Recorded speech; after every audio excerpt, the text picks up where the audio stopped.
Hi friends, welcome to another video. तो आज के वीडियो की शुरुआत करते हैं साइंस के होमवर्क से।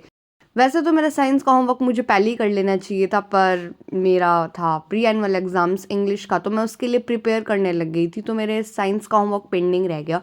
तो यहाँ पे मैं बना रही थी डायग्राम्स, जो कि मुझसे बन ही नहीं रहा था, बिकॉज इस पूरे चैप्टर में सिर्फ डायग्राम ही डायग्राम है और सारे लगभग सेम से ही है, तो मैं इन्हें बना बना के बोर हो गई थी। फिर रहता है ये लास्ट डायग्राम, जो कि मेरे से बिल्कुल नहीं बन रहा था, और वैसे भी लास्ट डायग्राम में हमेशा यही होता है।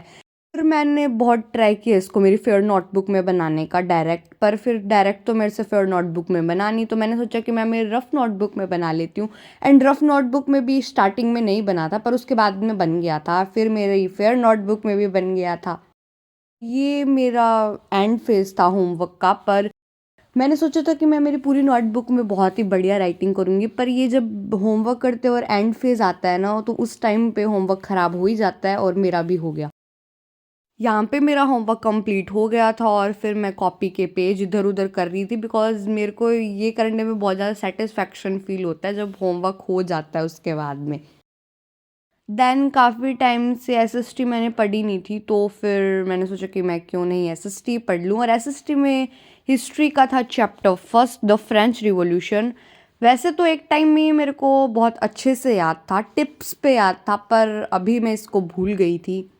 तो मैंने सोचा क्यों नहीं इसको रिवाइज कर लिया जाए। और जब मैं ये पढ़ रही थी तो मेरे को बहुत ज़्यादा स्ट्रेंज लग रही थी चीज़ें, बिकॉज मैं ये बहुत टाइम बाद पढ़ रही हूँ।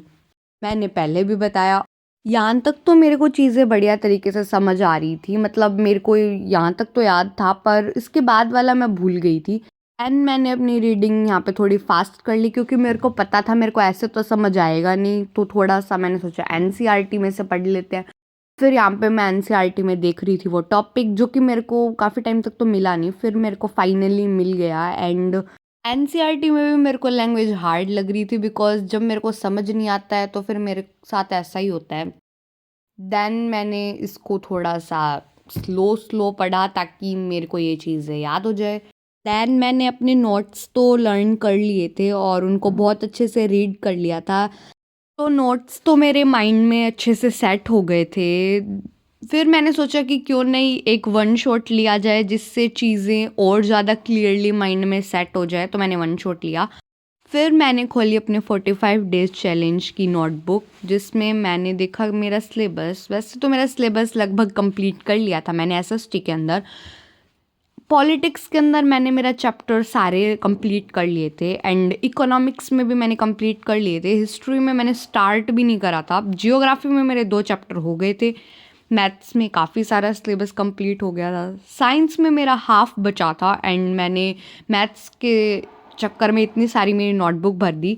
देन मैंने सोचा क्यों नहीं इकोनॉमिक्स का चैप्टर फर्स्ट किया जाए, तो फर्स्ट तो मेरे को बहुत ज़्यादा बोरिंग लगता है, तो मैंने सोचा क्यों नहीं मैं लास्ट चैप्टर पढ़ती हूँ। फिर मेरे को याद आया कि मैंने last chapter food security in India वाला चैप्टर तो किया ही नहीं, बिकॉज मेरा आलस ही इतना ज़्यादा हो जाता है बहुत बार। तो मैंने पुअर्टी एज अ चैलेंज ही पढ़ा, क्योंकि वो मेरा कंप्लीट था।